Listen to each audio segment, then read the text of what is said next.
Partnership of the organization where I serve as the executive director. It's the Women's Board of Missions for the Pacific Islands. And the Samaritan Counseling Center was so inspiring to me when I learned that they are an organization that whether or not people can afford counseling, they don't turn you away. And so since my work was in working with women who are incarcerated, I felt like that would be a very appropriate partnership. And so we've been in partnership with them for maybe a couple of years now. So I want to thank you again for being here because, as I said, if it were 1 or 1,000, I would have been here anyway. And I think that wherever we show up, we're right where we're supposed to be at that appointed day and time.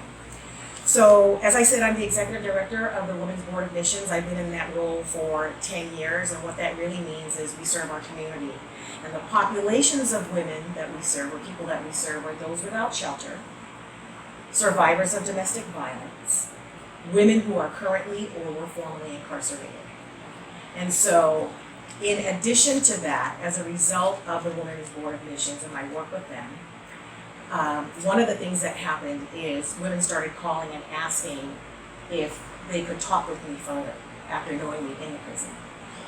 And so now, for the past 3 years or so, I have been facilitating what we call a brave space, some call it a sacred circle, at my home on the patio once per month. And there, I mentor them in life skills. So it's everything from life mapping to goal setting to budget and finance and whatever it is they choose to do. So there is no curriculum. It's based on their needs and their desires. So when Rochelle asked if I would be interested in doing a workshop on self-esteem, it's similar to what I was doing with the women because the content is the same, and self-esteem is something that we're all impacted by and that we all have developed from childhood.